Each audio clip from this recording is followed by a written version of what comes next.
I do not like to be muted, so it's nice to be unmuted because I do like to talk.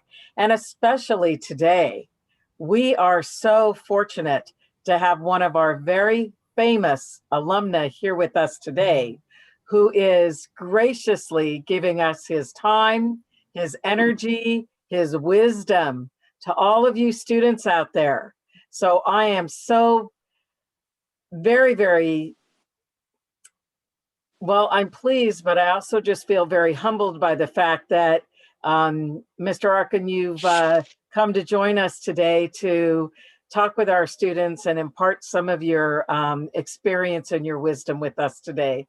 So Well, thank you so much for coming and have a wonderful conversation with our great students. Thank you. Thank you, Ms. Gallagher. Nice to meet you. Nice to talk to you. Thank you. So I just want to start a couple of things. First, for all the students that have access, make sure to mute your mics. And for those that are doing the hosting duties, both Jen and Diana, make sure you identify those students and give them the ability to unmute. So I want to thank President Gallagher and Chancellor Dr. Francis Rodriguez, and to the staff members of the LACC Foundation. Thank you very much, particularly our Executive Director, Robert Schwartz.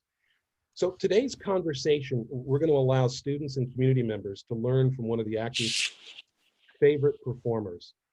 Sometimes the lessons you learn come from your peers.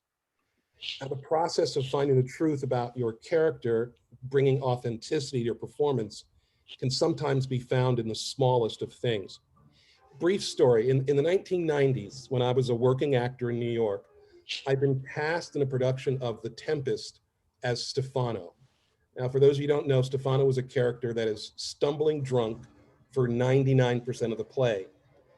Now, I'd worked with this theater company before, and I had the pleasure of working with perhaps the best actor I ever shared a stage with.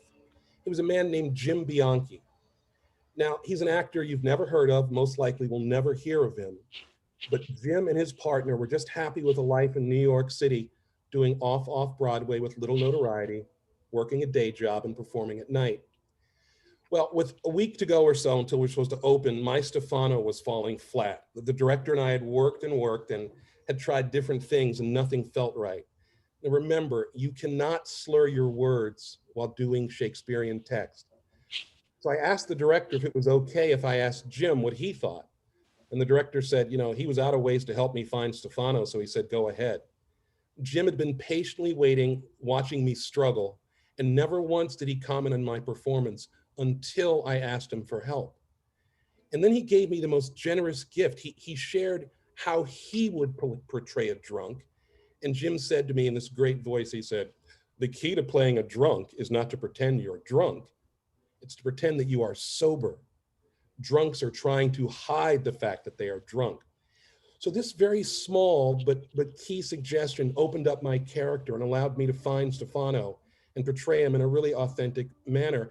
Without Jim's guidance and the director's willingness to allow me to seek help from a fellow cast member, I don't know if I ever would have found Stefano.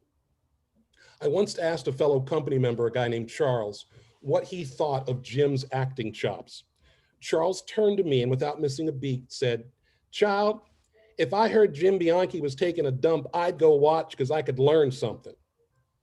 Now, during your careers as actors, I encourage you to open up learning from your peers. A theater professor once spoke about receiving criticism, and she said, take what's useful and throw the rest of it away. A part of our having a candid conversation today is opening ourselves to new perspectives and new ideas. Today, we have an actor willing to share his vast knowledge about this craft and the profession. Finally, when I asked friends, both actors and non-performers, what they thought of Alan Arkin as an actor, one person summed up his skills as a performer into a single word. She said, range, range. It's wonderful to be good at comedy. It's wonderful to be good at drama. To be great at both is a mark of a true treasure to this world of performance. If the range that Mr. Arkin has shown over his career isn't enough to convince you that he's one of the finest actors of our times, I can't help you. So without any further ado, ladies and gentlemen, it's with great pleasure that I turn this webinar over the LACC alumnus, Mr. Alan Arkin.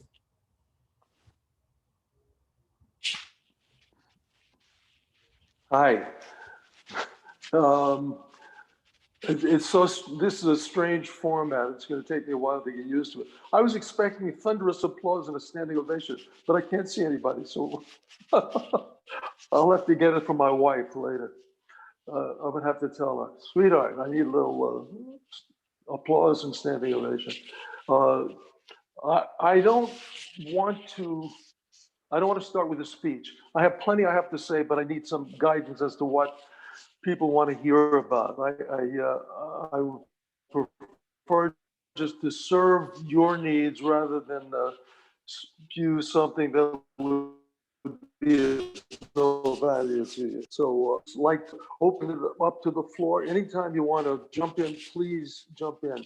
I didn't know when I was going to read this, but I guess now would be as good a time as any. But if it irks you, if you hate it, if it frightens you, please let me know. I was in a television show the past couple of years called The Kaminsky Method with Michael Douglas, and I play his agent. He's a failed actor, and I play his agent, who's now teaching. And he invites me to come in and talk at one point to his students about what it is like to be an agent. And so I had some, over the years, I've developed some feelings about what it's like to be an agent. So I wrote the speech hoping that it would get put on. He chose not to put it on, and I chose not to continue with the show. Partly for that reason, and partly for a lot of other reasons. But I'd like to, it's about 2 pages long, but I'd like to read it to give you an idea of what that relationship is and what his feelings about the acting craft are, which mirror a lot of my own. It's about 3 or 4 minutes long. This is my character talking to an acting class. Hi, everyone. I'm very happy to be here, and I'm honored that Sandy felt that I had something to say that was any value. It comes as a bit of surprise. I'd mainly like to field your questions, but I'll tell you a little bit about myself first. I didn't start out as an agent. I don't think anybody does. I wanted to be an actor, but 2 things kept me from pursuing it. First, it became clear fairly quickly that I had no talent whatsoever, and no one was shy in pointing that out. The second thing was that the insecurities of the profession absolutely terrified me, and nothing I've seen in the last 50 years has changed my mind in that regard. In fact, over the years, other things have been added to my original assessment. Acting is a strange profession. Unlike most of the other arts, actors spend their lives waiting for presents from strangers, gifts in the way of scripts, nice parts in scripts. The way actors assess their worth as human beings is by how juicy these gifts are from strangers. If actors pour themselves into their work, hello? If actors pour themselves into their work, sometimes the presents are nice, sometimes not so nice. Most of the time, for most of you, they don't even arrive at all. Painters can paint, writers can write, musicians can get pleasure out of playing either by themselves or in groups. Actors need audiences. The work doesn't seem to exist without audiences. Classes almost do the trick, but not fully, because you're only doing segments and bits and pieces of things. And the rest of the class is mostly bent on criticizing you. As a result of all of this, I don't see a great deal of continual enjoyment in the actors I know. So if I was going to give you any advice at all about how to be an actor, it's get a life. Get a life. Your life will feed your work.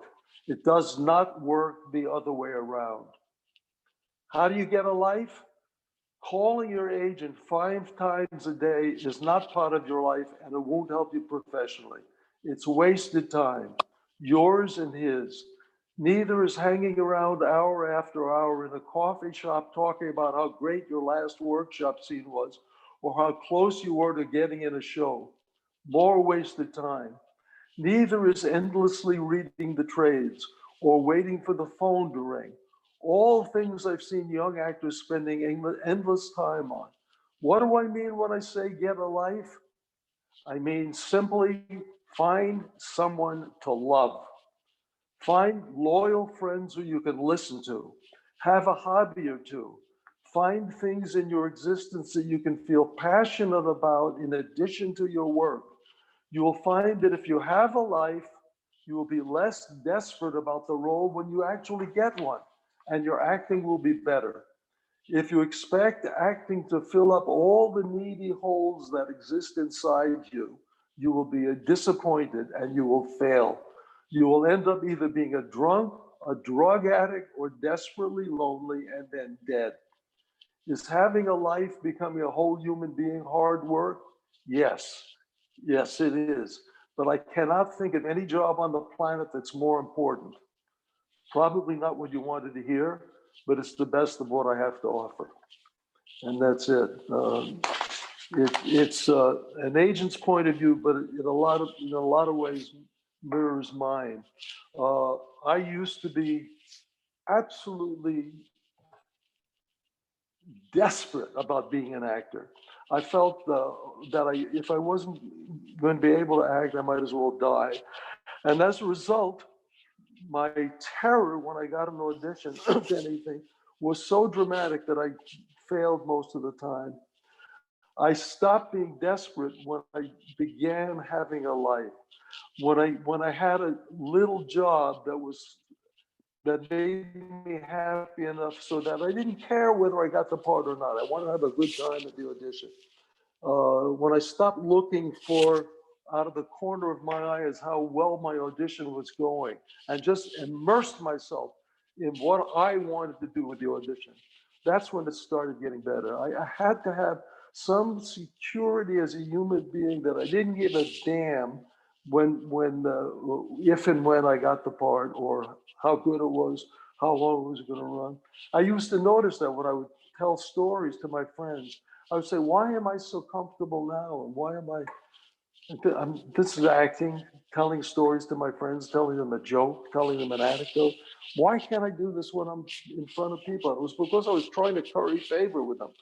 The minute I stopped giving a damn what the director thought in the audition, I started doing better. And that's basically the entirety of my rant today. If anybody has any comments or side issues or questions or We do have a few hands raised. I'm going to go ahead and call on Yeah. Georgie and go ahead and introduce yourself and ask your question to Mr. Arkin.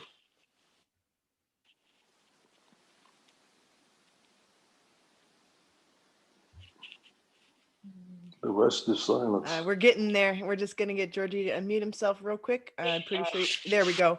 Hi, my name is George, and so much for coming. I really appreciate you taking the time. I'm happy to be always admire your work. Thank you. My question to you this morning, you kind of like answered it. I wanted to know. I'm sorry. I wanted to know. I'm sorry. There was a lag. A lack in Please time. say it again. There was a lag. I had a question for you in terms of fears. We have those old fears or old wounds that we have to conquer. And if you had something you wanted to share and how you conquered them, like for instance, you said you came to the point where you just didn't give a damn because you got a life. And that kind of like sort of answered my question. Well, that's it. There was another thing I did that helped before that. At times when I was afraid, I didn't mask that. I didn't try to pretend I wasn't. I found ways of trying to use the fear in connection with the thing I was reading. I would try to find a way of incorporating it. If you're strong enough to have an action that will deter the fear, that will turn it off, that's great. I wasn't. So I had to find ways of using the fear as part of the character in some way or another, not to pretend I wasn't. My hand was shaking. I would say, it's not me that's shaking, it's the character that's shaking. If my voice was quivering, I find to say, well, that's what my character is going through. And if the character's in a state of fear or or confessing their love to somebody, that can certainly be incorporated into what you're trying to say somehow. Try somewhere. Don't pretend you're not going through what you're going through. In other words, if that makes any sense. As a result, it was very funny because my first several roles were all about fear. Were all about. I was able to very comfortably use those feelings within the context of what the character was actually going through. But there's always a way of incorporating what you're going through into the character. Just say when you get up there, it's not me, it's the character that's happening. Okay. Yeah. If that, I don't know if that helps or not, but Oh, it does. it's good. Thank you. Thank you very much. Thank you.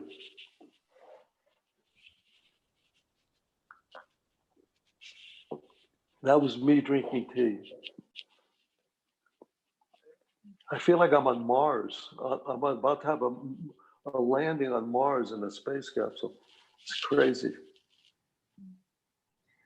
Hello, Mr. Arkin. First of all, I'd like to say thank you so much for doing this. You have no idea how much it means to us. Well, I'm happy to be doing it. So I actually, I saw an interview of yours from the SAG-AFTRA Foundation a few years ago, and a part of what you said really has stuck with me for a very long time. You said, I got into this business because I wanted to move people. I was moved by movies more than I was by most of what I saw in life around. It's where I learned from movies. And the reason it has stayed with me so long is because that's exactly why I want to get into this business. I don't know if this is a redundant question, just because you've already talked about, the fears and going out and living to be a better actor. But what advice would you give us as acting students? And what advice did you give your own sons? Well, when my kids all decided to become actors, I don't think I was smart enough to give them advice. But first of all, they didn't ask for me. They didn't ask me for a lot of advice. They all had a pretty good idea of what they wanted and how to do it. My oldest son, Adam, had a drive since he was 8 or 9 years old, much like me, to do that. And I could see that he was very talented very early. And he studied at the Herbert Berghof School in New York, which is a wonderful school. He studied with Austin Pendleton and what was her name? The Herbert Berghof, the wife of Herbert Berghof, great actress and a wonderful teacher. My kids both studied it. My youngest son is a brilliant actor, and he never wanted to act. He just did it to fill in for people once in a while. And he ended up acting a lot, but never wanted to do it. He wanted to direct. And they never much asked me for advice. But for a young person going out, I would tell them pretty much what I just read from that speech I just read. Get a life. Your life will add to increase. You can become a better actor from acting. That's certainly going to improve your craft. But if you want a big craft, you have to have a big life to sustain it, I think. And if you have a big life filled with love and joy and experience and connection, it's going to feed your work enormously. In my dotage, in becoming, in some ways, more interested in the idea of acting and what it's about, what it consists of, why people do it, how do people get better. I've noticed a lot of things. And one is that a lot of times, many times, the craziest people are the people that get the most attention as actors.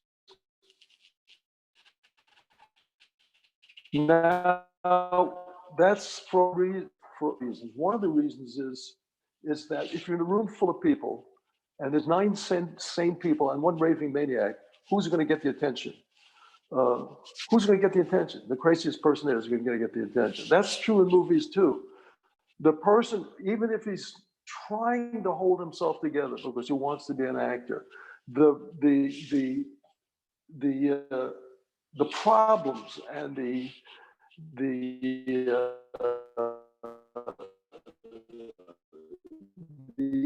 issues that are going to create a tension that's interesting to look at. Now, it's not only all drama is about people under crises. It's about people under pressure. Now, who do you get to play that? I think ideally, in an ideal world, which we ain't got, you would get somebody who is sane, who can portray that and give you a conception of what that is like. But in this world that we live in now, you're going to get a crazy person to play a crazy person. That's what happens 90% of the time. Happy people, people who are content, I think they can do kinds of comedy, but in terms of drama, I'm not sure I see a lot of people doing that. A lot of people pretend they're sane, but then you look 10 years later, they were secret drug addicts, they were secret drunks, they had 4 marriages, they're this and that, blah, blah, blah. I don't know if that in any way answers your question, but it's, but in the long run, you have to ask yourself, what do you want? I was in a position where by the time I was 30, I had achieved everything I'd ever hoped and dreamed. I was starring on Broadway. I had the lead in a play on Broadway. I was getting offers of movies, and I was miserably unhappy when I was off the stage. Now, a lot of people would have said, well, it's because I'm not acting enough. Going to classes in the daytime, and I'm not hanging out with actors, and I'm not talking about acting enough. So they fill up their days 16 hours a day with acting in order to that hole that says I'm unhappy. I had I would call it wisdom and foresight at this point, but I had the need, or the need. Hello? I just went off. Am I on? You're still there. You're still good. Hello? You're good. Am I on? I don't You see are myself. good. Is that okay? You're okay. Okay. I had the need. At this point, I would say foresight and wisdom. At that point, a lot of you would say I had the need. So I'll let it go with the need. I had the need to be whole. I didn't know if that was possible. I didn't know whether it was even desirable at that point, but I had that need. I saw people walking around that had both, that had a career, and that were also human beings that were capable of holding a relationship, that were capable of being good fathers, good children, good friends, honorable. And I had that need. So I started pursuing an avocation in how to change myself and be comfortable enough with myself so that I can walk around and have a life in addition to being an actor. And what I found, to my great joy, was that to the extent that I did that, I feel like my acting got better. It was not necessarily more laser beam like. I think I had a kind of laser beam, but I was nothing I was interested in besides acting. It honed me in on the part I was playing to a degree that was probably interesting and probably crazy. And these days, I don't know if, I think I've lost that laser beam, but what I've gained, I think, is a kind of joy in the work that I didn't have when I was younger. I had a relief when I did something that was okay, relief, but not boundless joy. Now I can have a sense of boundless joy when I'm working with someone who is showing me those shining eyes back that's saying, I'm not afraid, I'm here to have a good time. And what I've gained in terms of stability has made it infinitely, infinitely worthwhile. And I think a lot of people would say that it has not adversely affected my work, it's just changed it. It's given it a kind of comfort and breadth that allows it to be possibly instructive, please God, healing once in a while, maybe not laser beam brilliant, but I don't care. It's worth it. It depends on what your goals are. Um, that's my rant on that subject. Thank you so much. I don't know if that answers completely what you were saying, but it's the best I got. We're getting a lot of great nuggets here. And just to quickly let the panelists know, I see some of you are raising your hands. I'm answering them in order. And if you don't know how to raise your hand, just open the participants window on the right. That will allow you to do that. Jonathan, you're coming up next with your question, and then I'll pull some questions out of the chat window. All right, Jonathan, I'm going to go ahead and let you unmute and introduce yourself and ask your question. Hi, Jonathan. I can't hear a word you're saying. We Sorry. just had him. We're getting him back 1 second. Here we Okay. go, Jonathan. Hello. Hi, Hi, it's nice to meet you. nice to I meet just you. have a quick question on what exactly happened after you left Los Angeles City College. What path did you take to be at the places that you were at the right time, or the steps that you took after college? Well, I didn't go to a drugstore I didn't go to Schwab's drugstore and have somebody discover me. Uh, uh, a miracle happened to me. I was in City College for 2 years, and I didn't feel particularly comfortable there. They were teaching a kind of acting that I felt at that point was a little bit, this was 67 years ago, mind you. So there was generations before what you guys are in. They were teaching Del Sarte acting. A lot of it was Del Sarte, which was part of Del Sarte was if you frown, it means you're a thinking person. To have your eyes open, it means you're stupid. If you stand with your legs apart, it denotes a kind of lower class attitude. If you stand, if you want to portray yourself as being upper class, you stand with your feet together. And something in me said, this is not, something's wrong with that. Simultaneously, Marlon Brando had just done Streetcar Named Desire. And I looked at that performance, and like everybody else in the world, I just said, oh my God, this is where I gotta go. And simultaneously, a friend of mine had just gotten a scholarship to Bennington College in Vermont. And there was a scholarship that if you had written your own idea of what a scholarship is, that was the scholarship. I went there and I auditioned. I hitchhiked across the country to have an audition or meet the head of the English department at Bennington College. And we talked about, I was deeply immersed in literature and film and poetry in those days. That's the kind of family I grew up in. And we talked about literature and the arts, and he plied me with martinis, which I'd never heard of at that point.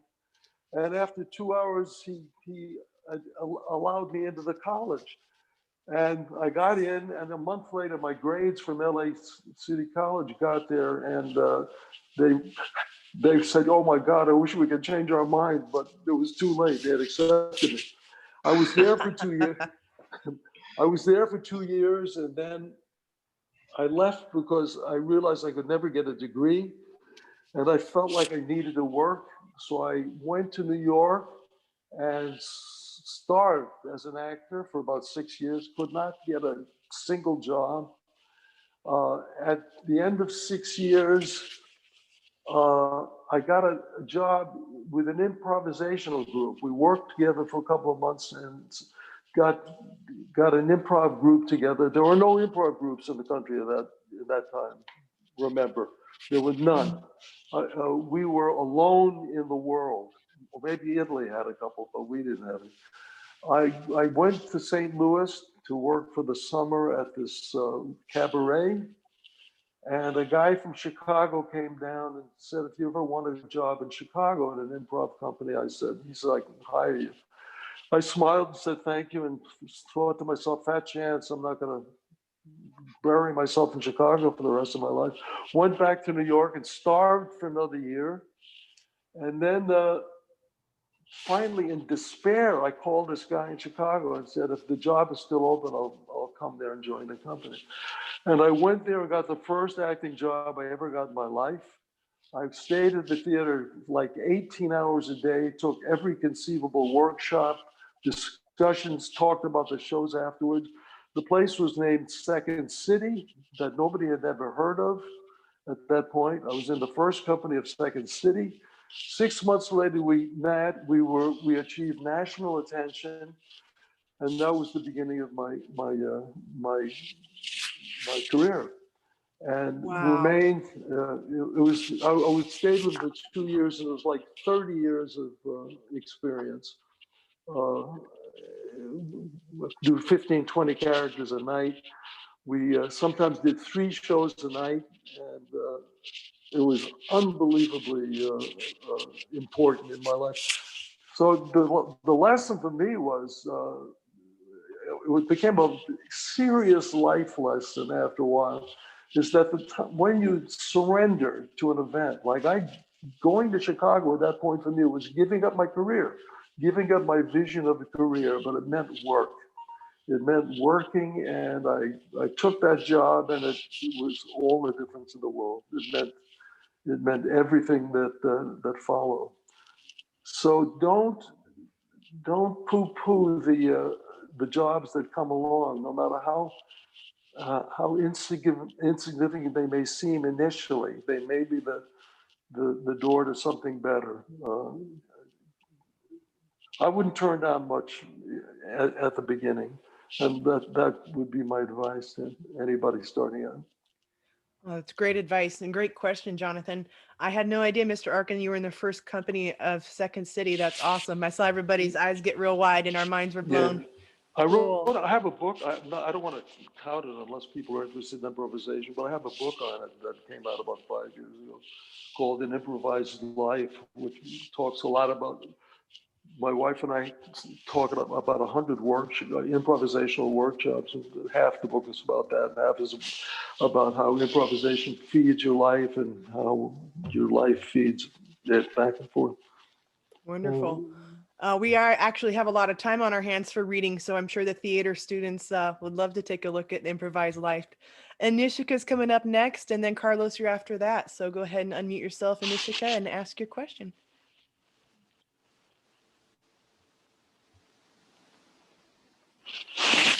Hello, Mr. Arkin. Thank you very much for the time out for us. My question is, when you decided to do The Heart is a Lonely Hunter, what made you decide to choose that role as a nonverbal character? And what was the hardest part of being a nonverbal character for a feature-length film? Good questions.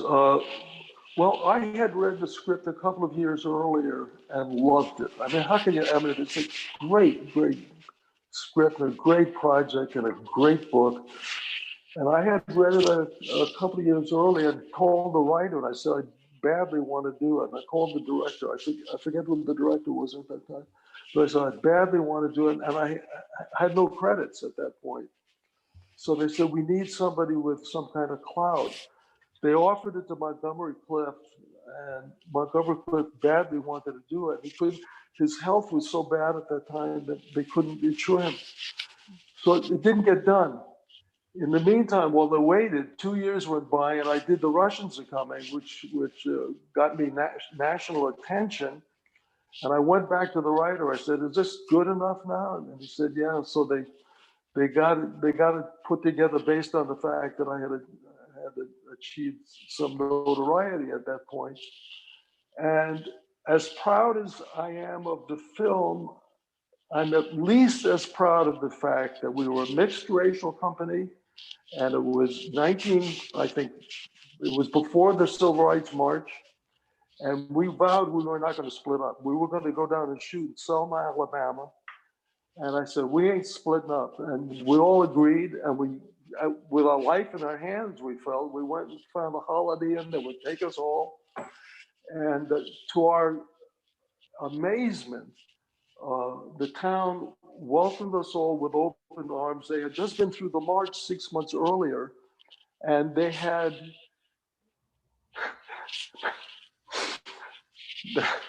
Sorry. They were in such shock still, the town, that they welcomed us in an attempt to fix their image in some way. But it was one of the proudest experiences I've ever had. I was brought up in a family where these things were crucial. I learned how to read by my father taking me to a place called the Thalia Theater in New York, they showed foreign films. Nobody showed foreign films in those days. And I learned how to read from watching Russian films, Italian films, German films, French films. And I guess my idea of acting was a little different from most of the people that I ended up growing up with, because the styles in the different countries were very, very different. I loved French style of acting, which was very much involved in like commedia and very kind of grand and fun. American acting has never exhibited much fun, sadly. I wish it had. The people that are capable of having fun, I think, are great teachers to us. I think it's crucial to find a way back to finding fun in the theater, finding joy. And that's a lot of the ways that movie was deeply, deeply significant, meaningful to me. In the same way, in a lot of similar ways, The Russians Are Coming was meaningful for me. It was my first film, and I said, thank God, it's a film about brotherhood, about people coming. Well, I wouldn't be crying if it wasn't this week so much. I think this week is making me a little more vulnerable.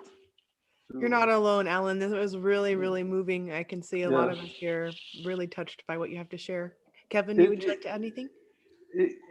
It's one of the main reasons I became an actor. I mean, a sense of camaraderie, a sense of conjunction.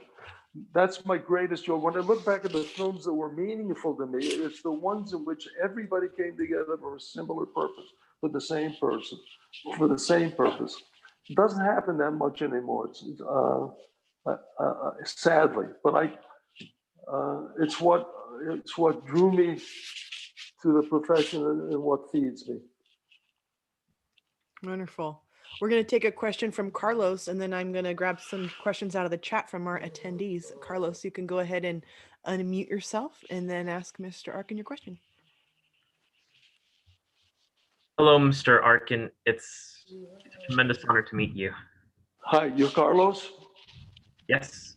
Hi, Carlos. So my question is, what would you say is the hardest thing about being an actor? The hardest thing? Carlos, that's going to change from person to person. The hardest thing for me is when I have to work with someone I don't have any real respect for. One who is not encouraging my contribution as a human being and as an actor. That's the hardest thing for me. In part because of what I went through when I was growing up. That's part of it. It's going to change from person to person depending on what their own emotional what life is like. That's the hardest thing for me. Another thing I cannot bear is corporate mentality. I cannot bear the kind of television that tells you you have to say this I. If you didn't say the I in the right, I don't like being put on an assembly line. I rebel against that furiously. I can't stand it. I need a sense of contribution. That's partly because of my background in improvisation. And it's partly, I guess, because of my upbringing, the kind of family I came out of. But you can have different problems from me. And it's conceivable you may have some of the same ones, but you'll have your own problems you have to face and your own life lessons you'll have to learn from embarking on the profession. It's good to watch yourself and find out what they are. You'll learn a lot about yourself by watching the way you function in a situation. Another thing that I found from watching myself was the patterns, the negative patterns that I had my whole life, that in watching them, I was able to start to conquer. And that was, I'd be in a play and I'd stink it up. I'd be terrible, I'd be terrible. And I'd listen to the director slavishly, and I'd listen, I'd do his notes, and I'd do his notes, and I'd try to do, and then in a state of absolute frustration, about 3.5 weeks in, I'd say, screw him. He doesn't know what he's talking about. The guy's an idiot. I'm going to do it exactly the way I wanted it. And as a result, would do it exactly the way he wanted it. That I needed to go, I saw about 10 or 15 times my going through exactly the same process, doing what the director said slavishly, and then finally violently overthrowing everything he said and finding out that I was really, really fulfilling his notes.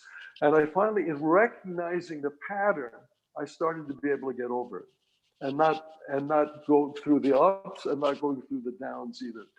To be able to incorporate what made sense, and if it didn't make sense, to either question him or try something else.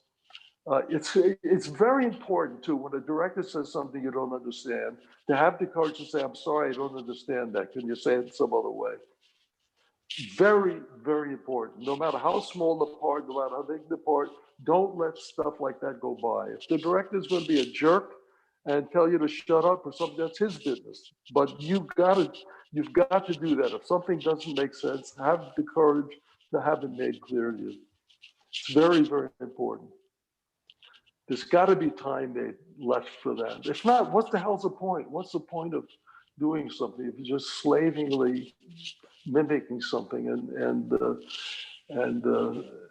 doing something by rote? To me, it's part of my philosophy is that I feel like I'm on the planet to learn something. And if I'm not using my profession to learn something about life, I think it's got to be true of every profession, that you're there, you're doing it in order to learn something about your life, not just about the profession. But if you're not learning something about your life, I don't know what good it is. I don't know what point I don't know what's the point. Really valuable advice. Thanks, Mr. Arkin, and great question, Carlos. I'm going to pull a two-parter out of the chat for you. Valerie Vega is asking about your downtime. Now, one part of the question is, when you're on set, how do you manage your time when you're setting for your next scene? Do you allow yourself to break character? And the other part of the question is, how do you prepare in between projects? Oh, big, good questions.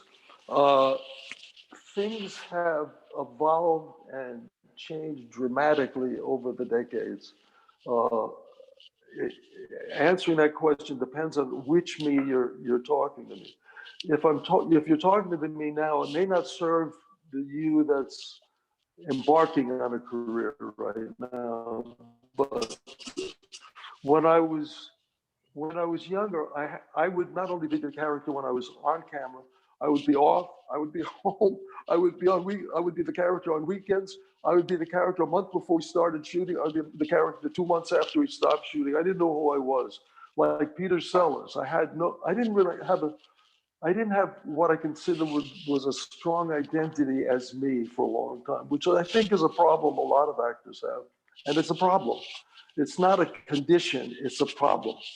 And I'll stand by that statement. It may not feel like one, but I'm sorry to tell you that it's a problem. As time went, one of my first lessons that helped me with that was working in a terrible movie that ended up being a big hit, God help us, with Jimmy Caan. Jimmy Caan and I played the leads. And I'd be preparing, and Jimmy would be talking to me, right up to when action was said. And he'd go right into the character. He'd just flow into the character. And I'd be like, oh, he's ruining my goddamn preparation. And he did it and he was infinitely more spontaneous than I was. He knew his lines, he knew what he wanted to do, but he didn't need to do a psychic mumbo jumbo on his head in order to get to be the character. That was a big lesson. Then the next thing that happened was a few years later. To me, acting was suffering and surviving a scene, surviving with success. If I survived the scene and nobody shook their heads and said it was terrible, I felt like it was a success. I did a movie, but then at the age of 30, I started working on my own interior, which I got bored because I talk about this in my latest book, which came out about a month ago. Talk about that. The evolution of working on my own interior started putting me through changes. And my mind is going in a couple of different directions. One is that very often when somebody in the arts gets successful, they will lock themselves tight into the emotional condition they were in at the moment they got successful. And they will not deviate from that. My favorite example of that is Woody Allen. His acting hasn't changed this much in 50 years because he's locked himself in very comfortably at the age of 30 or 28, whatever it was when he got successful. I see this happen with actor after actor after actor. They can't change.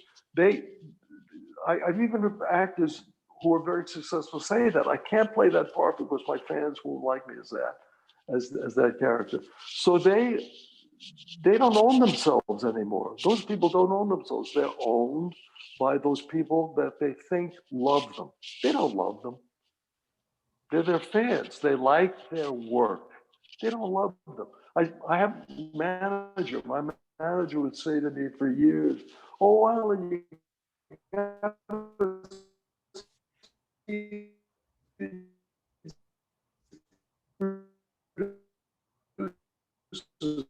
they love you. They're about 12 men." I said, there's this big difference between love and this and having and making a living. There's a huge difference.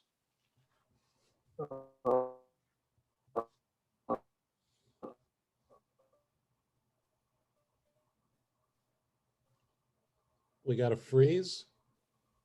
There's a George Gentleman's Court, I guess, his latest film, but he sounds like a real human being. What? He sounds like a real human being. He sounds like he's got kids that he cares about and loves. They obviously seem to love him. He's got dear friends that he has. It sounds like very, very close and deep relationships with. He's got a marriage that really feels like it's good and it's going to hold. And he plays. He knows how to play. He knows how to enjoy his work. I had a lot of respect and admiration for him after I read this. I did before, but I had even more when I read this article. He cares about the work. It's obvious he talks about his evolution as an actor in it, and it's obvious that he cares about it, thinks about it, but he also has a life. It's wonderful to see somebody emphasize that. Wonderful. Thank you, Ryan, for your question. Oh, I'm sorry. Excuse me. Thank you for the great question from the chat. Ryan is actually up next with his own great question. Hi, my name is Ryan. Nice to meet you, Alan. Hi, Ryan. So you were in one of my favorite shows, BoJack Horseman, and you played JD Salinger.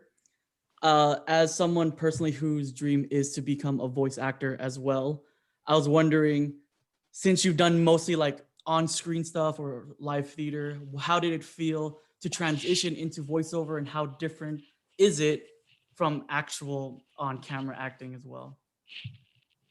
Well, it depends on who's hiring you.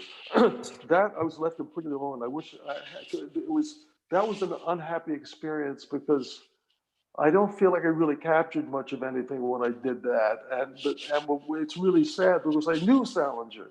I knew J.D. Salinger, and I should have. I don't know what happened. I felt thwarted something and him, and not, I felt like I didn't feel like I didn't really have a beat on it. I have something come out, and I have a big.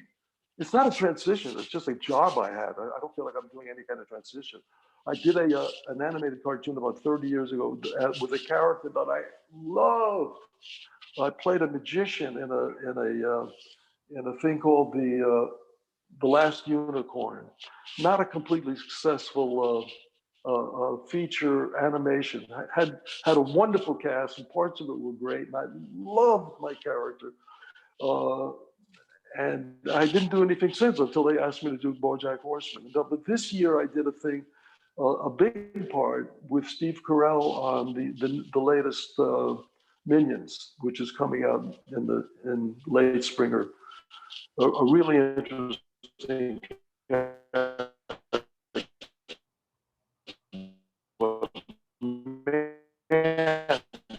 that was a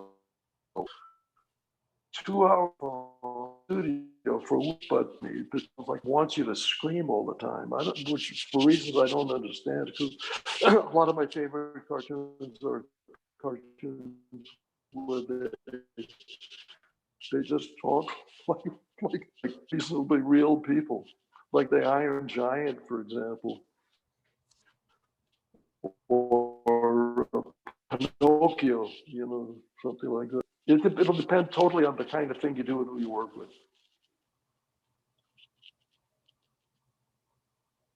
Okay, good question. Thanks for your great specific question, Ryan. Thanks, Alan. Ekaterina has a question coming up next.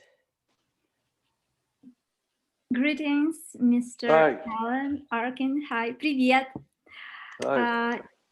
And I have a question. So could you please explain why you attended, why you choose to be an actor in LACC Academy? I'm sorry, I'm losing it. Can you repeat that, please? Yes, I can repeat it. So why I didn't hear that. Can you hear me now? Yeah, but it goes in and out, so you may have to repeat a couple of times. Okay, why you choose LACC Academy to study as an actor? Why you choose LACC Academy to study acting? Why did I choose Los Angeles? Yes. Well, this was 67 years ago, so I mean that's like 3 generations away from where we are now. At the moment, forgive my honesty, but I came here because no one else. I don't think I could have gotten in anywhere else. LA City College at that point took anybody. I don't know what the requirements are these days, but my grades were so bad in high school, I don't think I could have gotten in anywhere else. Oh, Alan, I wish you could see everybody's reaction as we were Not just busting up laughing. We feel you. reason. We feel you. It's good reason. Good reason. Thank you, Katerina. Great question. James Diamond from the cinema department is coming up next. Go ahead and unmute yourself, James, and introduce yourself and ask your question. Mr. Arkin, hi. My name is James, and I'm Hi, James. Trying to become a director, and I was just wondering, what advice you would give to new directors in terms of working with actors. Well, 2 things. In the first place, I think, to me, leadership in any area demands 3 things. To be a leader, and that means obviously being a director. It means having an idea for something, not just doing it, but having an idea and being able to communicate it in whatever way is available to you, having the ability to communicate it. And then those are the first 2, having an idea, having somehow the ability to communicate it. And thirdly, being able to augment and change that idea if somebody comes along and has a better idea than yours. to put your ego to a side and recognize the truth when it smacks you in the head. A lot of young directors will not change idea for nothing or nobody. Seasoned directors, by and large, seasoned, if something comes along that, like a story about John Huston, direct one of my films, and they were rehearsing it, and at one point, one of the actors said to John, "John, it's not working. It's not working." And Houston said, "Yeah, I can see that." He says, "Why don't you guys work it out?" He says, "Call me when you have it worked out." He left the set. Went to his office or went to lunch. I don't know what he did, but at the end of a couple of hours, the director knocked on, "John, you there?" He said, "Yeah." He said, "You got it?" He said, "Yeah, I think we have it." He came back to the set and he looked at what they were doing. He said, "That's terrific." He said, "Fine, let's go ahead." That was a guy who had at this point directed Treasure of Sierra Madre, a director, but he knew when he didn't have an answer, knew where to get it. There's another great story. It's one of my favorite director stories. I worked with a director named Joe Roth, who ended up being the head of Disney Studios. He was directing a film, and we were all on location, fairly large cast. Not a great movie. It was called, I think, Coupe de Ville, not on my top 50, but decent, pleasant film. We got down, we did the table reading on the location after everybody got in there. And at the end of it, Joe said, "The script is not working really well. There's some things wrong with the script." He said, "I'd like to go around the table and get your ideas of what's wrong with it. How would you feel could fix your part?" He asked 20 actors what they thought was wrong with their part. And the conversation went on for about maybe 40 minutes until he could hear the conversation turning into ego needs. That it started out with the actors being very objective about things that were suggested in the script that were lies. In some way, either lines or directions that the character was taking that were not truthful. He listened to all those, wrote them down, and then the minute it turned into what I would like, and elbows, he cut the discussion short, had the writer go off and work on the notes, and came back and the script was good 50% better. That was class. That was a class act. Being a young, so I guess what I'm really getting at is the ability to say, I don't know the answer, to rely on department heads. Most of the department heads you're going to have as a young director are going to be way ahead of you. If you ask them questions, you'll turn them into allies, and you'll get half the answers you need from these people to make your life infinite. Storyboard, you just slavishly looking to God. He's a quarter of an inch away from what the storyboard is. Listen to the people you're working with. Listen to the cinematographer. Listen to the prop guy, the set, the set designer. Listen to everybody. They'll become your loving allies. That's my advice. That's such a great advice to that question. The minute I see somebody that. Sorry to interrupt, Mr. Arkin, Yeah, but great advice to the question of relying on your department heads. It's really couldn't be more true. Thanks for that great question. We're going to toss you a light one now from the chat. Samantha Jones, who thanks you for sharing your wisdom today, wants to know, what's your favorite piece on television right now? My favorite piece on television. Well, we don't watch any. We watch limited series, but we don't watch any long series. What's the best? There's a wonderful, I don't know if you guys are aware of a show, a Canadian show. It's not new. It's about, I guess, 5, 6, 7 years old, called Slings and Arrows. It's a wonderful 3-year series about a rep company in Canada. And each year they're putting on a different Shakespearean play. And it's the story about the background story about the actors putting on the plays and their triumphs and tragedies and the difficulties in putting on these plays. It's a wonderful, wonderful series. I recommend it to young acting students. We loved, my wife and I loved an English series called Detectorists, which is really funny and really sweet, about 2 guys who have metal detectors in a small town in England. And the whole series is about them going around looking in vacant fields for buried treasure and having very little luck to find beer can bottles. It sounds terrible, but it's wonderful. We loved The Crown. We thought The Crown was spectacular. I didn't expect to like this. The English royalty doesn't much interest me, but they managed to make it fascinating, even to me. I guess that's about it.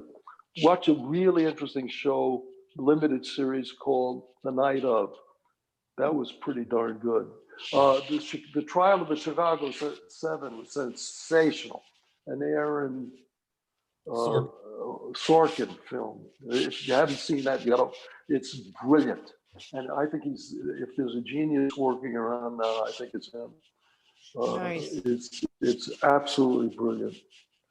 I see a lot of our students nodding their heads and furiously writing your recommendations That's not down. such a light question. It was a nice change of pace there. Nolan Haynes has a question. Go ahead and ask your question, Nolan. Hi, how's it going? Hi, what's your name? I'm Nolan. Hi, Nolan. So pretty much my whole life, I was raised by my dad to hold in my emotions because he wanted me to be a baseball pitcher, right? And as an actor, that's like the opposite of what you want to do.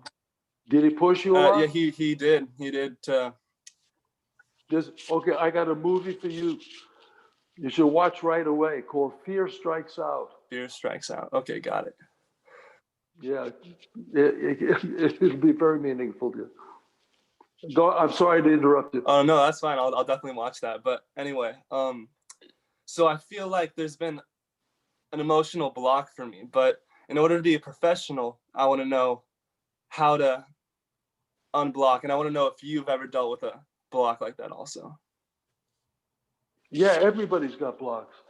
Almost everybody on the planet is blocked in some area of their personality or another. I mean, it's going to vary from person to person. I went into therapy. I went into therapy to work with that. You got to find somebody you trust, basically, whether it's a therapist or somebody you love or a dear friend, and have the courage to talk and face your fears, talking about them, going through and following through on them. But I don't know. It's going to depend on you. There's no one answer to that. You're going to have your own labyrinth you're going to have to crawl through. Everybody's got their own labyrinth and their own twisted yarn of emotional knots they have to untie. Acting, your profession will do part of it, but the rest you gotta do yourself. I mean, you look at some of the great actors, a lot of them have serious emotional withholding plays. Like look at Brando. He's changed everybody's life when his work came out. Nobody had ever seen anything like it. What he was coming after was Spencer Tracy. Spencer Tracy was also a naturalist, but his work was somewhat healthier than Brando's. Brando, as great as he is, he never got to emotions over like about this level. He never got into his heart. He never got into his head. All of his work was in his visceral equipment. You never see one moment in all of his great and brilliant work, and I'm not being sarcastic, where he expresses any love for another human being. Not a moment. Occasionally I've seen him do a surrogate for that, where something will give the impression of love, but he doesn't have to show it to another human being. Never did it. Never did it. The same is true for De Niro, as far as I'm concerned. Another great actor, but his acting is in the same place. I think he's got the visceral. He's also got his head, but his heart ain't in it. I've never seen it. I mean, I recognize his brilliance. I recognize he's how interesting he always is. He's a move that was false, but I don't see any heart, any love, any ability to love or embrace much of anything. That's true of a lot of great actors and so-called great actors. One of the reasons I love Jeff Bridges so much, I love Jeff Bridges, because there's a sense of joy, there's a sense of fun, there's a sense of embracing other people in his work. It's not mysterious. His work, I find it mysterious, but I think most people would not. And then, since it's not mysterious, it doesn't get quite the attention that somebody like Brando or De Niro gets. People like mystery. They, oh, what's going on there? What's he hiding? What's he hiding? Jeff doesn't give the impression much. So I think he's great. The greatest performance I ever saw got no attention whatsoever, as far as I can see, except with a few actors and a couple of directors. And one of the greatest, to me, one of the greatest films I've ever seen by Sidney Lumet, who I had the great honor of working with twice, a film called Running on Empty, which, among other things, has the best performances of teenage life I've ever seen. Rivals Romeo and Juliet, I think. But River Phoenix and what's her name? Oh God. Christine Lottie? River Phoenix is the guy and the girl is what?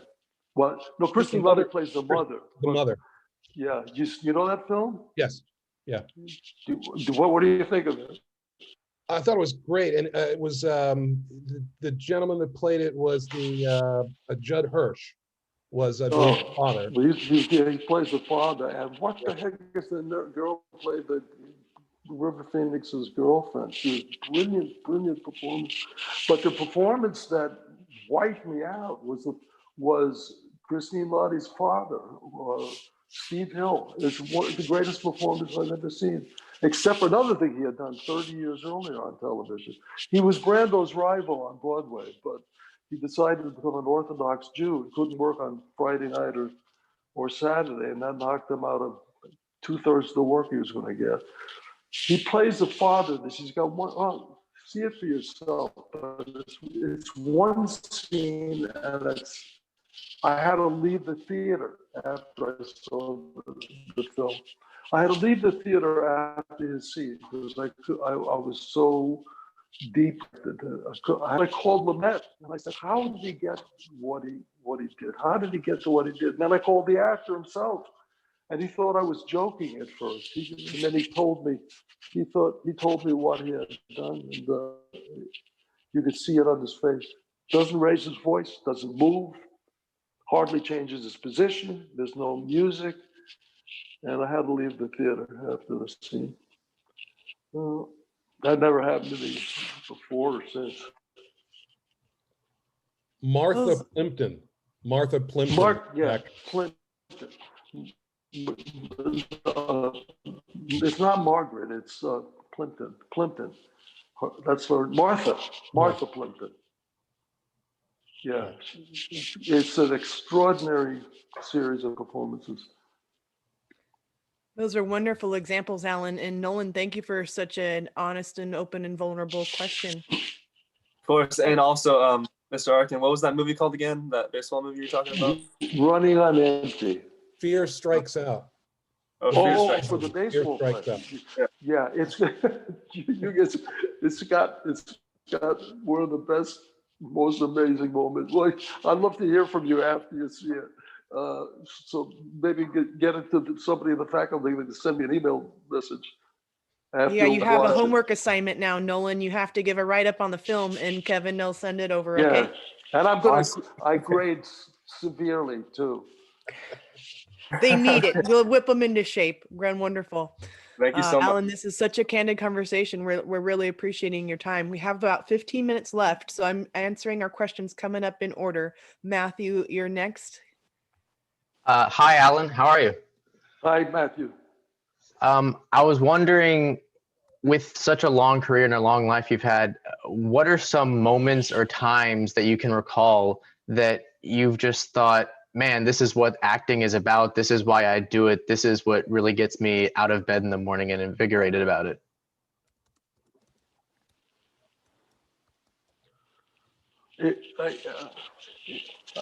It's kind of what I answered. It's the times, it's most, I would say at least 75% of the time when a group of people come together for exactly the same reason. Those are the times that stand out in my memory. Russians Are Coming was one of those times. It was a time, it was in the height of the Cold War, when if you said about Russia, you ran the chance of being arrested or at least shunned for the rest of your life. I mean, it was really serious. And the movies for all there's no real difference between Russians and Americans. A very shocking statement. The way being a Republican to a Democrat or a Democrat to a Republican is this week or this year. Who knows what it's going to be next year? It's going to, some sense of opposition somewhere. But we were scared. We were scared that we might get blacklisted. We were scared that we might get picketed when the movie came out. And to our great relief, the whole country breathed, the entire country breathed a sigh of relief when the movie came out. Every review talked about the fact that we said something that was unthinkable, unspoken. It was the only time in my career that I was with something that had that dramatic effect on people. But I had that feeling in spades with that film. I had with Heart is Lonely Heart. I had it when I was doing a film called Poppy about the difficult situation with Puerto Ricans in New York. I played a part that I would never be allowed now, but I played a Puerto Rican in New York who was working 3 jobs in order to keep his family together. At that time, it was applauded by the Puerto Rican community because there were no Puerto Rican actors.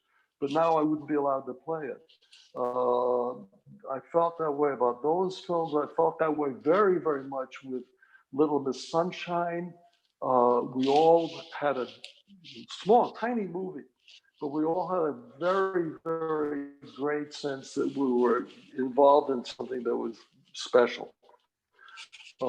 It didn't have the kind of political or social ramifications that the other films did, but it still, we felt it was special, that it was saying something very, very important. It didn't have any banners about what it was talking about, but it talked, we had that sense when we were doing Glengarry. There was there was a sense of camaraderie because, as much as anything, because of the difficulty of the piece. It was the hardest piece any of us had ever worked on, ever will work on. Because if you know Mammoth at all, if you've done Mammoth, you know you're not allowed, we weren't allowed to change one letter, never mind a word. But if we had a line, sometimes I'd have a line that was I. That was the line. And if you only said 2 of them, they'd stop the scene. If you said 4 of them, they'd stop the scene. So most of my work was with Ed Harris.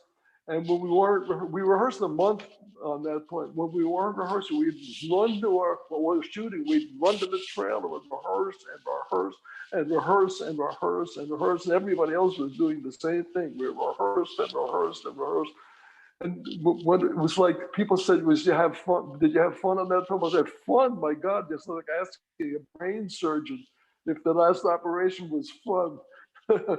It felt like brain surgery. We were thrilled when it was over. We all felt very much on the same page as how unbelievably rigorous it was. But those are the films that are the most meaningful. It's the other ones where people run to their trailer and call their agents between takes. It's just sad to me. I mean, I come for the, I still am like an idiot. I come to the set for the embrace and camaraderie, and I don't find it all that much. I wish it was otherwise, but I wish it was more. Cherish it where you are now. Cherish it and fight for it when you get to a position where you can fight for it. I mean, college, I look back at my college days with such fondness.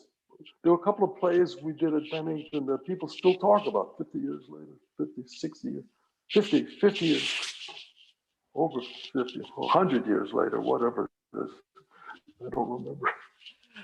That's a really great question, Matthew, and great answer, and Alan, which brings us to one from the chat from Alexis Gardner. And she says, at this point in my acting journey, I feel I learn from each character's journey that I have the opportunity to play, probably because I don't have a life.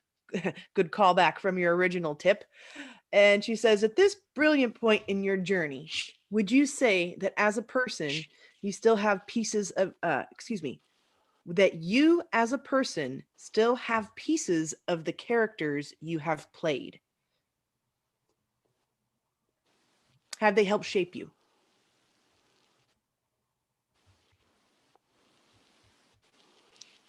No, I lived in the illusion when I was at Second City. I didn't know who I was, so I could never play myself. At Second City, I never reached the point where I could play anything near myself because I didn't know who I was. I didn't feel like I had any particular identity. And for the first month, I thought I was going to get fired. I was terrified that I was going to get fired. It was the only job I'd ever had. And I was panicked that I was never going to work again and my life would be meaningless. I finally, after about a month, found a character that when I played that character, I got laughs. It saved my life. That character saved my life. And from that moment on, I built up a series of characters that I could play that was away from my own personality, that would get laughs on stage. And I relied on those characters that I felt were a million miles away from me. And what I discovered after starting to dig into myself in therapy and then other things afterwards was that, to my surprise, those characters were all exactly me. There was not a millimeter of difference between me and all those characters. There were different aspects of me, and I gave them different accents and different walks, but emotionally, you can't go outside yourself. You can't pretend you're doing something that's out there. It doesn't exist. You can con yourself into thinking you're doing it if you want to, if that's your proclivity, but it's not, it doesn't work that way. All you can give is who you are. That's all you have to offer. And if you're wise, sooner or later you start realizing that's enough. That's enough. That's fine. If you're truthful and like Spencer Tracy, great actor. I learned from him continuously. Great actor. He never went this far away from his own personality. Never tried to. I think he tried doing an accent once. It was a dismal failure. But he didn't go for breadth. He went for depth. Some people go for breadth. I guess people could say that about me. I tried to keep as far away from myself as I possibly could and fail because you can't. But if you want to think you're doing that, that's fine. You can hypnotize yourself into doing it if it suits your purposes, your emotional needs.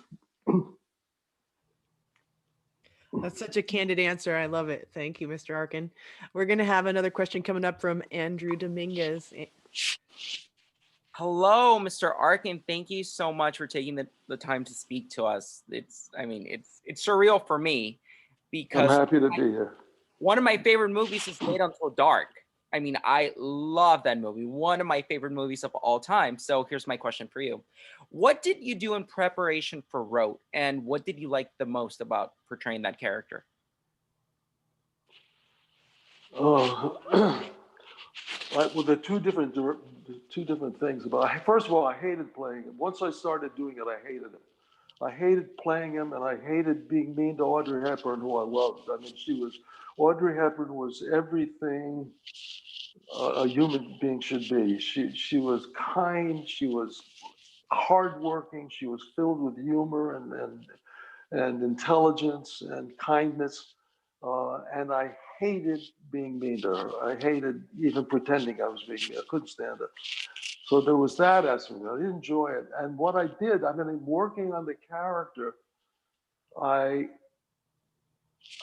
started thinking about what evil was and what is the essence of evil. And for me, the conclusion I came to was that the essence of evil is not being there, not being present. So what I worked on was finding a kind of vacuousness in my center, in my core, that was not. It was easy, but not pleasant. It wasn't fun. I didn't like being that guy, and it's not a place I ever wanted to go to again, and didn't. Because I no longer want to make myself miserable for my profession, no matter how many reviews I get. I don't care. I don't want to make me or anybody else happy if I possibly can avoid it. Great. We're going to have in a nutshell, just one sentence. What was the transition? The easiest way I can describe the transitions that's happened to me in the 60 years I've been doing this is that acting used to be my life. It used to be the reason for my life. Now it's simply an expression of my life. It's an expression of who I am and what I am. It's not the reason for my existence. It doesn't mean I dismiss it or take it lightly when I get a job, but it's not who and what I am. It's a description of who and what I am, a portrait. Excellent. That's really great advice. We're coming up in our last few minutes before we're going to transition into playing a few clips from your movie. So I'm going to toss it over to Courtney, and we might have time for one more question after that. But Kevin, I know, has a few words he'd like to say to thank you. So Courtney, you are unmuted if you'd like to ask your question. Hello, Mr. Arkin. Hi. So this is a question from another student who was having trouble logging in. His name is Geronimo. And he has to say that he's a huge fan of the Kominsky method. He loves the comedy and the friendship between Sandy and Native American. Geronimo, he's Hispanic. Hello, Mr. Arkin. Go ahead. Oh. Can you hear me? Yes. Okay. What did you ask me? I lost you again. I'm sorry. I'll just continue with the question if you can hear me. So please. Okay, yeah. So his question is, do you have an idea or an intuition about what would happen after COVID time in the industry, or what would happen for new actors auditioning into the industry after COVID? Oh my God, I haven't got a clue. I'm not, I don't have any idea. I wish I could help, but I don't have a thought. I don't have an idea. I appreciate the honesty because I think we're all in a wait and see kind of moment here. And our final question is coming from Destiny. Go ahead and open up your mic, Destiny, and ask your question. Hi, Mr. Arkin. Thank you so much for taking time to speak with us. I'm very grateful for this opportunity. So my question was, what are some major differences you have noticed within the film industry from some of your first films versus now? And kind of to bridge off of that, where you see it headed in the future?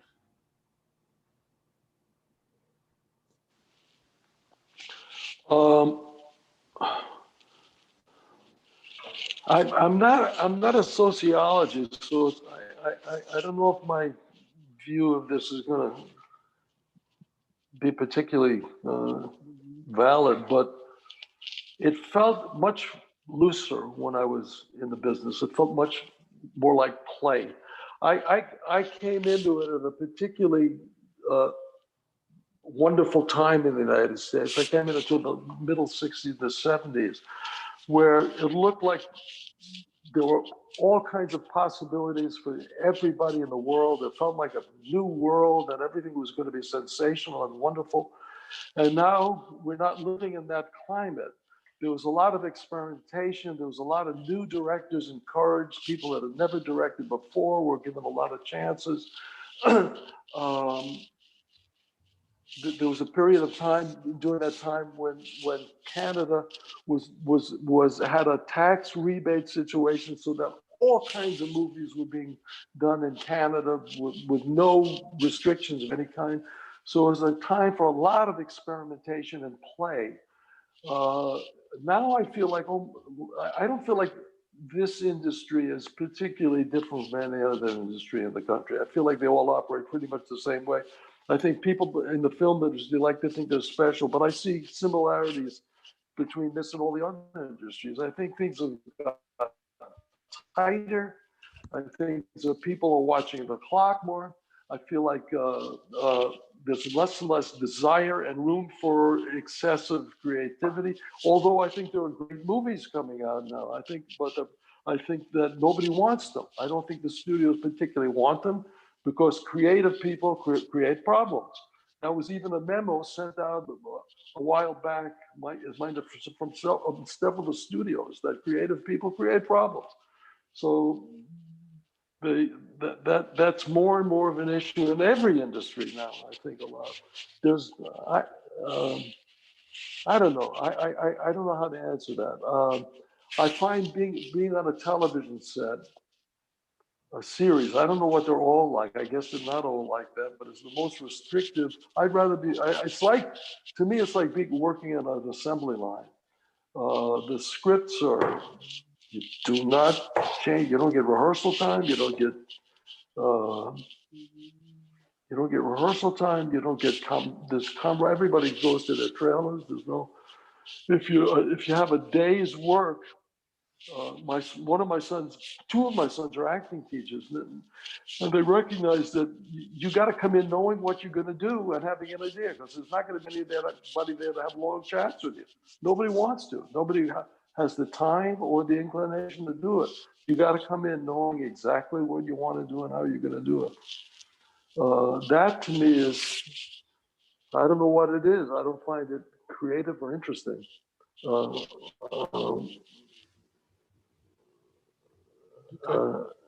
It's not. I know it's not. It's not the answer you want to hear, but I don't know what else to say. It's an honest answer, and we appreciate it. I want to thank you. We've run out of time because when I did. Let me just parenthetically, when I did Wait Until Dark, I think it was my third or fourth movie. Granted, I had had 2 Academy Award nominations before that, but it was still I think my fourth movie. I was in New York. The production companies are in LA. They say, why don't you pick out your costume? I picked out my own costume and my own look in New York. I was in New York, and I sent them the photographs, and that was it. No one would dream of asking you to or allowing you to do such a thing. now in a film or particularly a television show or series. Out of the question. We want a handkerchief like that. That's okay. I'll shut up now. No, not at all. I just wanted to thank you. You've been so generous with your time. We've reached the end, but I just want to share with everybody, before we started, I checked with Mr. Arkin. There are 5 clips I'm just going to show that are just from an assortment of movies he's done. In particular, they're going to be from The Russians Are Coming, Catch 22, Wait Until Dark, The In-Laws, and something called Big Trouble. And so just a quick background, I'm just going to share the screen. We're just going to let these play out. The last one will be from Russians Are Coming. And in particular, the first clip I'm sharing, as someone that's done improv, done stand-up, done comedy, it is one of the best spit takes I have ever seen on film. And we're just going to let them run. And again, Mr. Arkin, thank you so much for your time. And thank you everybody for joining in. And now we're going to go ahead and take a look here. So let's go ahead. Both for a drink? Leonard? I don't drink. Oh, no. I've got something that you must taste. This is it's a sardine liqueur. It's from Norway. Have you ever had this, Leonard? No. Fabulous. Almost impossible to find. Honey? No, thank you. No. Well, she doesn't touch this stuff. You know, it's really a man's drink. Say when, then. What?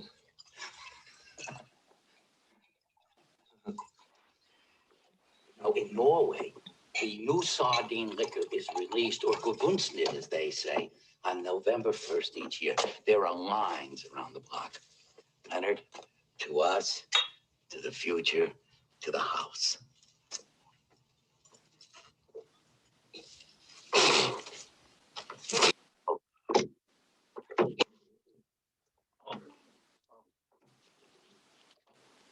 Oh. It's my mistake. I have something else here. I know you like this. This is a brandy. It's Mexican, but it's surprisingly smooth. I know you like it. I'm sorry. That was my mistake. I'll try this myself, and I'm not supposed to drink this. Excuse me. Oh. No, thank you very much. I have an 11:30 I ought to get to. Delicious. Blanche. I'll see you guys. Blanche, you try this. Excuse me. Blanche, try it. No, you must. I beg you. I really have had plenty. Thank you very much. I'm going to have some more. I'll pour some in the glass for you. You don't have to drink. This was fine. This was plenty. Thank you.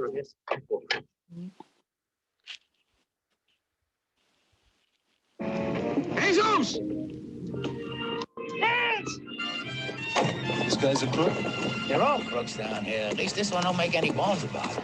Welcome to Tijuana! Is he dead? Is he dead? He's alive. He's putting on a hell of an act, ain't he? Roll over!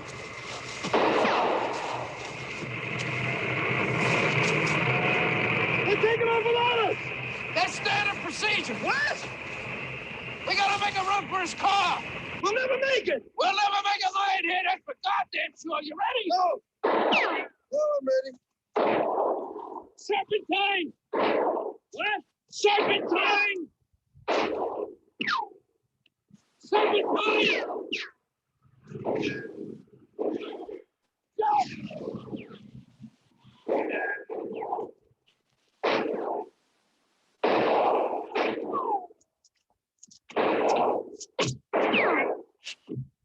Where the hell are the keys? Are you kidding me? Out of the car. It must have been his pocket. I'll get him. No! I'll get him. I'd rather die running than be left here alone. Chill! I can't take it anymore. The idea of you out there dead and me all alone back here with a smoke and a butt. I can't take it. Are you serious? I can't take it. Okay, but remember, serpentine. Absolutely.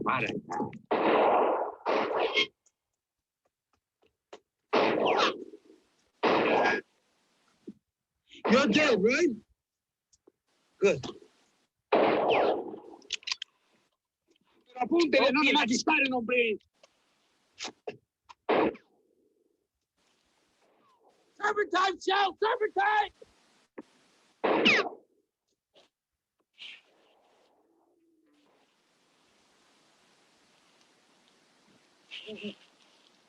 Did you know they wanted to kill me? I did. I knew it even before they did. They were awful amateurs, and that's why you saw through them. I saw through you too. No, not all the way, Susie. Even now, not all the way. The lovely thing was the way I let them set it all up. All that silliness of meeting in the parking lot, the whole thing. They had comic book minds, so we did it their way, right until the end. And then, topsy-turvy. Me, Topsy, and them 30. Where's that? Where did you send him? Clever Susie. Where is he? He's on his way to Bellevue Hospital. There was a message waiting for him when he got to Asbury Park. One of those short, formal things. Your wife is at a slight accident, you know. So he took the first bus and is racing to your bedside. So we don't have too much time together. Kill that woman, that doll woman. I don't want to talk about Mrs. Rhodes.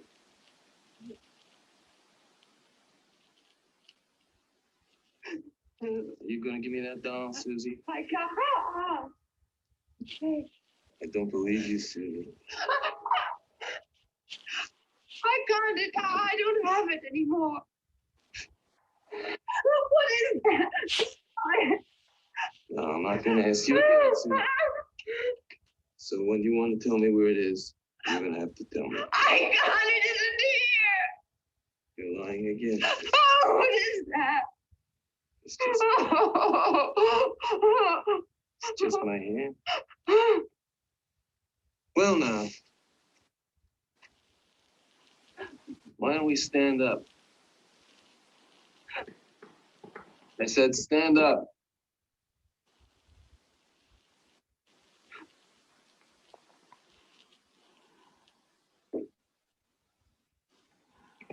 Now, go into the bedroom.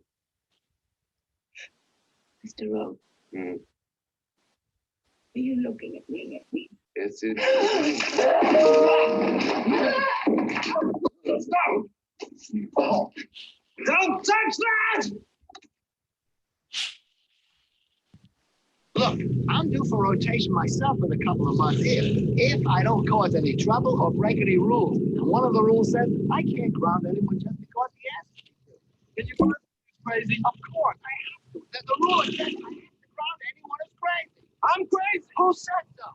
Ask anybody. Ask Daisy, Bob, what? Hey, tell him. Tell him what? Am I crazy? He's crazy, Doc. He won't fly with me. I take good care of him, but he won't. He's crazy, all right.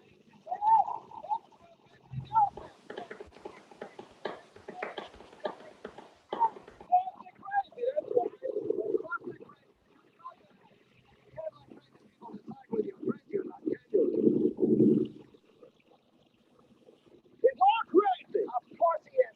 He has to be crazy if he keeps flying after all the close calls he's had. Then why can't you ground him? I can, but first he has to ask me. That's all he's got to do to be grounded? That's all. And then you can ground him. No, then I cannot ground him. There's a catch. A catch. Sure, catch 22. Anyone who wants to get out of combat isn't really crazy, so I can't ground him.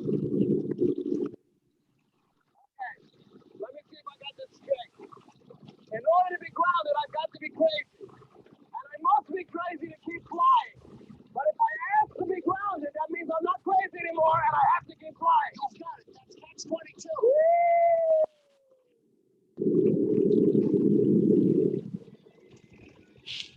That's some catch like catch 22.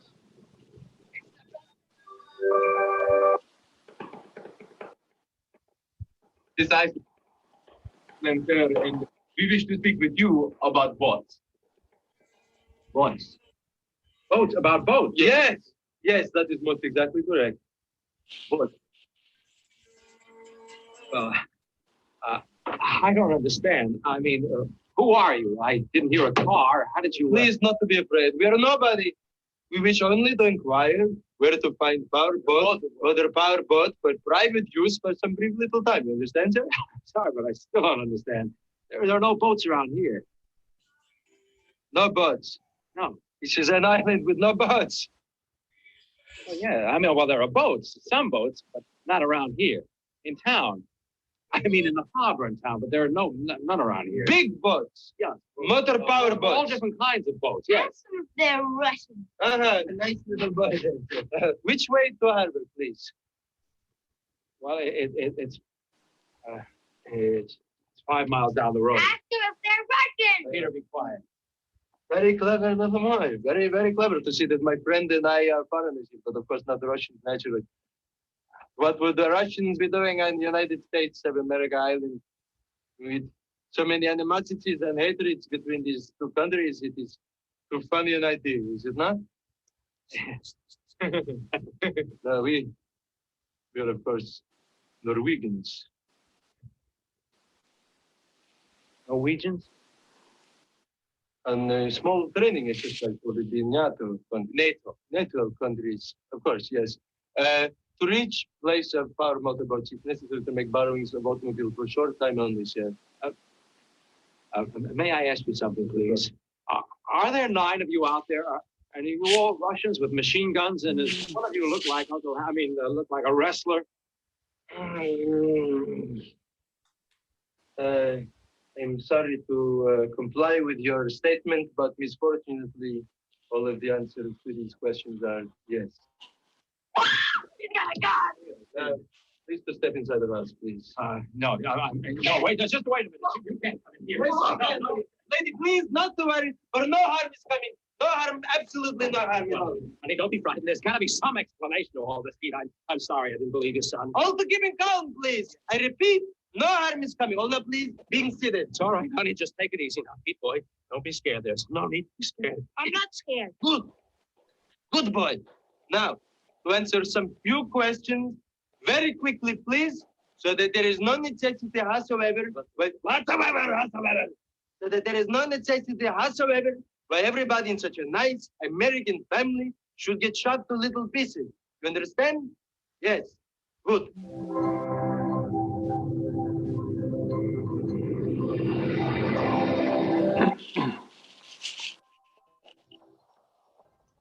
Okay. Now streaming on Disney So Plus. that is all we have for today. Mr. Arkin, again, thank you so very much for being so generous with your time. We appreciate it. You are welcome back at any time, sir. Thank you. Thank you. This was fun. Nice to meet everybody. Good. Thanks very much. Enjoy, everybody. Bye-bye now.